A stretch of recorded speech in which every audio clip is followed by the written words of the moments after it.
It is my pleasure today to welcome Sandrea Hwang, who served in the intelligence community in her most recent role before retiring as National Intelligence Manager for Counterintelligence. Sandrea, welcome and welcome to the Cipher Brief as one of our newest experts. It's a pleasure to have you here. Thank you so much, Suzanne. I really appreciate it, and I'm so excited to be part of this prestigious group. It's such a great community of people with incredible experience, and so we're very pleased to be working with you. I'm thinking about a lot of the issues that we cover on a day-to-day basis, particularly in that open source report. If you read it in the morning, it's just like the president's daily brief for everybody about all the national security threats that the United States is facing right now. And one thing that we're not talking a lot about, and I feel like it's just because there are so many other issues sort of vying for media attention these days, is the counterintelligence threat against America. You spent a significant portion of your career focused on this issue. You were also a senior leader at the National Counterintelligence and Security Center, in addition to your role as National Intelligence Manager for Counterintelligence. Can you kind of give us a landscape view of the threat against America right now when it comes to counterintelligence? And again, these are countries who are spying basically on America, right? Exactly. Yeah, thank you so much again for this opportunity, Suzanne. Yeah, when we're talking about counterintelligence and the threats that not only U.S. government members or groups are facing, it's really I think the threat really has evolved from what we used to know a couple of decades ago, where we would call it the spy versus spy world, right? Where we knew that these different intelligence adversaries were going after our government secrets, our military secrets, our intelligence secrets. At this point, right now, what we're dealing with is, more actors that are interested not only in that classified kind of world, but also in the unclassified, non-public kind of world as well. And so the target set has really increased, where I really believe a lot of the risk these days is actually sitting with the private sector, and academia, nonprofits, and the such. And so I think it's so much more important for the U.S. government and the private sector to work hand in hand, because we need to ensure that there's information sharing going across both ways, so that we are, as a whole, able to work together to mitigate a lot of these threats. Because if we think about what the largest long-term threat to the U.S. national security is, it's truly the government of China. There's no question about it. They're coming after us in so many different ways, utilizing so many different tools as well. We hear all the time about these different cyber attacks. We've heard of Vault Typhoon, Salt Typhoon attacks, where, we know that Chinese cyber actors were pre-positioning themselves within our own critical infrastructure. So whether that's telecom, energy sector, the water, waste management sector, they literally were sitting and had access to be able to take action if they deemed that necessary. And so, it's that's one way, the cyber. But I think with more advanced technology, I'm truly concerned about what they will be able to do, and how they will take advantage of that in negative ways. There's also the, traditional human intelligence ways. They're going after insiders within companies, not only the government, but also within companies, to access some, maybe non-public data, and just get access to different systems as well. And so they're really, there's a concerted effort to really go after average Americans and not just the US government. So I think there really has to be this partnership where we're increasing what we're doing together to fight against these threats.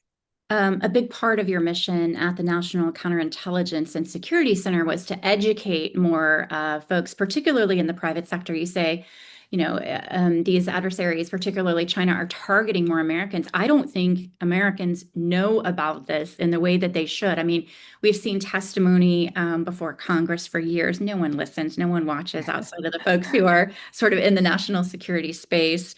But part of your remit with the NCSC was to go out and educate at least private sector leaders of companies, businesses, water utilities, whatever it may be. We just recently spoke with General Tim Hawk, former director of the NSA, who also, like you, feels that China is an incredible threat to future U.S. national security. And he talked about ways that they were targeting like water facilities. When you went out in the sense of like you were engaging with the private sector, Sandrea, at NCSC, were folks who were in these private sector areas even aware of the threat? And did they believe you when you briefed them on what was happening? I think there's a great range. I think there are certain companies that are so advanced in terms of their understanding of the threats, not only because they may have been victim to certain attacks, but also just their awareness of what's happening. The geopolitical space truly is affecting companies. It's now not a matter of a company being able to kind of just think within a silo of, just thinking of profits and how to, increase their company. um, but it's really a matter, I think, of thinking about the bigger picture and the strategic picture, and that does include these geopolitical risks. And so, there were, though, on the other hand, other companies that just, you know, understood that, there are these threats out there, but they didn't see the direct correlation. And so, I think it, landed everywhere from that extreme to the other extreme of like certain, financial sector, the big ones, like really some of these CEOs really understood the threat.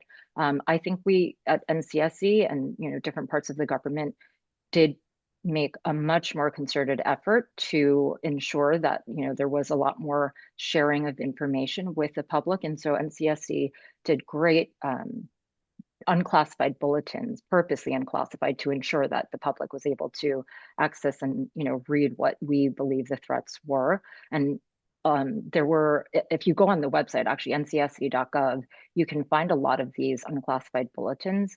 And there's a reason why, the, organizations in the government are putting these out on the unclassified web. It's to ensure that, an average American citizen is able to understand what they're dealing with and what we're dealing with.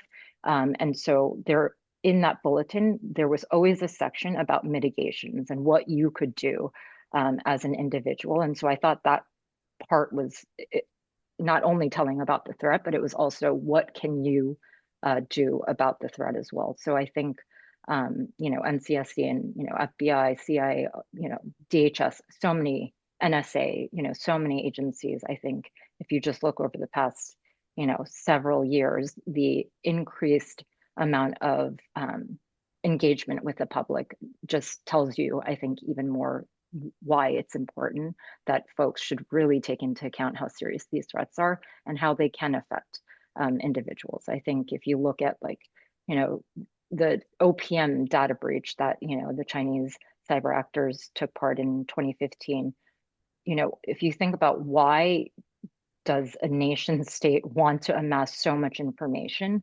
on individuals, US citizens or citizens around the world?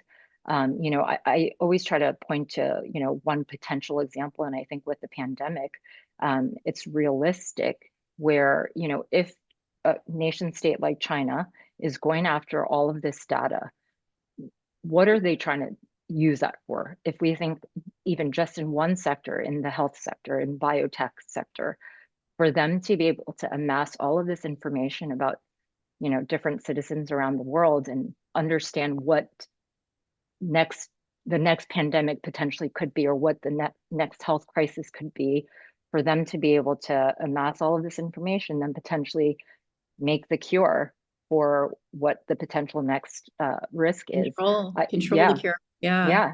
And it's great for folks to be able to, I think, for any nation to be able to, create cures for any of these sicknesses. But for one nation state, and especially an autocratic nation state, to have that power, is concerning to me. So I think other citizens should also be concerned about that as well. Should be concerning to all of us. I Yeah. completely agree with you.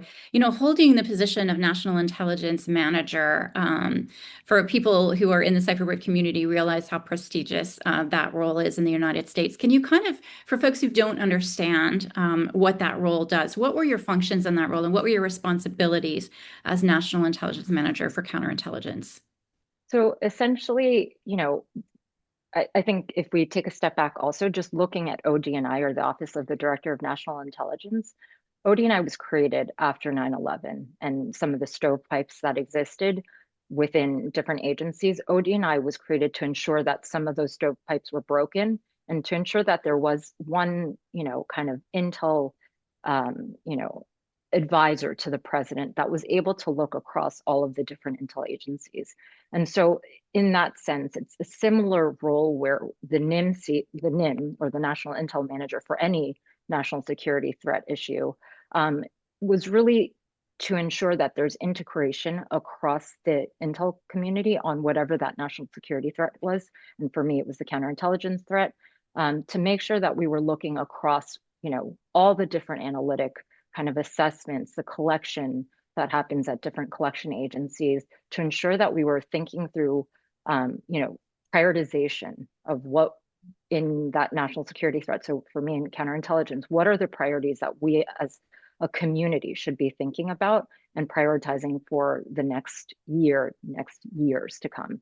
And then not only thinking through what we should prioritize as an intel community, but also thinking about what the gaps are of where our collection then is missing potentially, and thinking through vulnerabilities of our understanding of what other foreign intel entities are working against us on. And so it's really trying to wrap around all of the intel community on a specific national security threat. And so I kind of look at it as like being a conductor or something, right? Like thinking through, not directing any agency to do one thing or another, but just trying to be smart about and strategic about how we're approaching the specific national security threat. And making sure as many people as possible are seeing the whole picture. I think Exactly. I know you've really spoken before about how passionate you are about the importance of partnerships within government, which you've just very nicely explained why that's important to avoid another 9/11 type situation, and partnerships with the private sector. So when you talk about part of your role being kind of identifying gaps, I'm curious, were some of the largest gaps that you were identifying between government and the private sector? So I would say throughout my, over 2 decades of service within the government, partnerships was the key, right? I grew up in a post 9/11, career-wise, a post 9/11 world. And so I innately learned from day one, anything that we're doing is going to be in partnership, whether it's across the US government or whether it's with international partners, especially in the counterterrorism fight, with our Five Eyes partners and other international partners.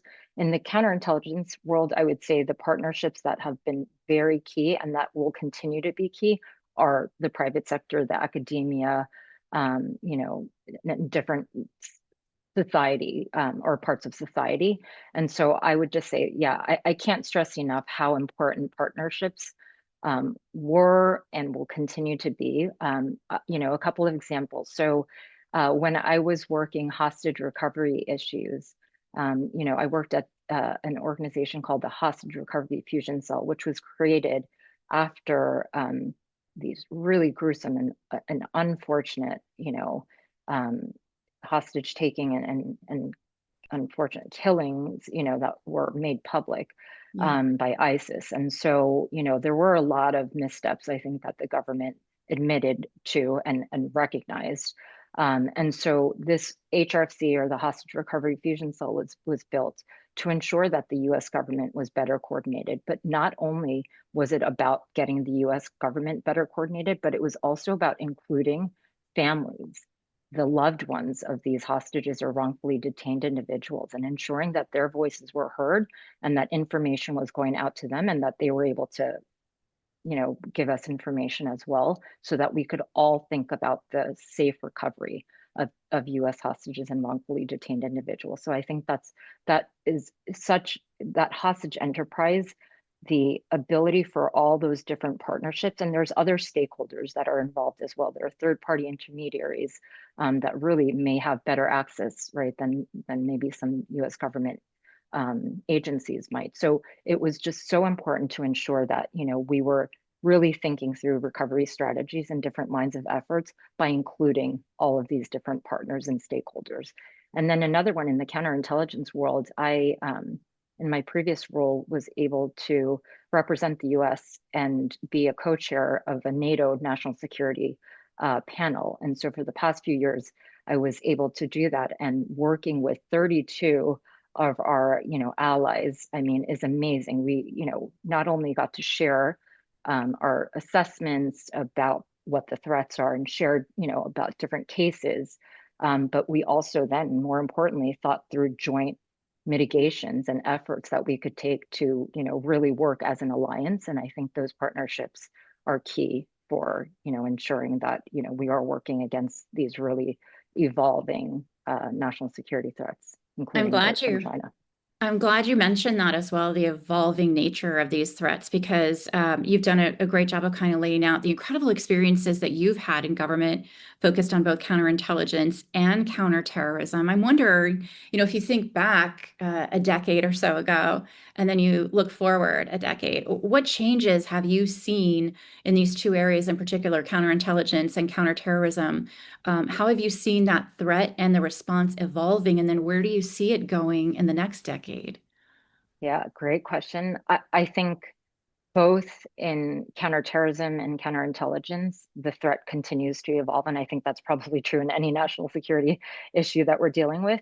But if we look at even just like 9/11 and onwards, you know, we were very concerned about the next 9/11 and doing everything that we could to prevent that. And so, that explains a huge focus, obviously, within the US government, and all the resources that went into that. But I think if, and I don't have all the latest, stats, but FBI probably and CIA would be best for this. But I would say if we just look at the evolution of the terrorism threat, it has evolved from these like huge, dramatic, horrible attacks to now what we're looking at are, these I know this term is, kind of controversial, but like lone offenders, like lone wolves, or just individuals that are able Hired. to, right, exactly, are able to go online, get radicalized, learn how to build weapons, learn the different TTPs of previous terrorist organizations. And I think that's, you know, more of the concern because that is even harder to detect, right? If there are individuals of a terrorist group that are, have planned to attack XYZ, there are probably a little bit more loopholes or points where that could be detected. But if you're thinking about an individual that is at his or her home, just looking at the internet and becoming self-radicalized, that's so much harder to detect. And there are less points for law enforcement even to be able to find that out. So I think that evolution is something that is more concerning, I think. And the switch, I think, even to it's homegrown violent extremists who are those individuals that are more inspired by more, jihadist kind of ideology, and then the domestic violent extremists, right?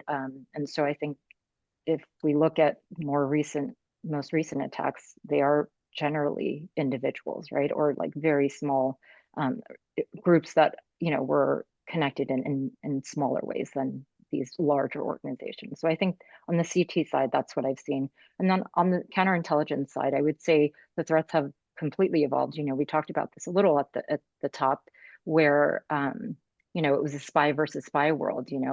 Intel agents going up, after different intel, secrets and military secrets and government secrets.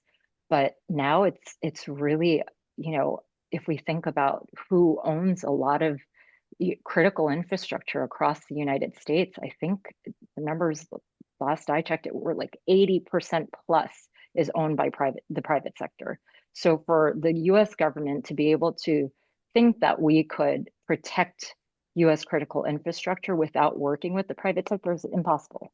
So I think, that evolution of just understanding that, these different nation state and non-nation state actors are actually have increased their target set, which does include the private sector and the public in different ways.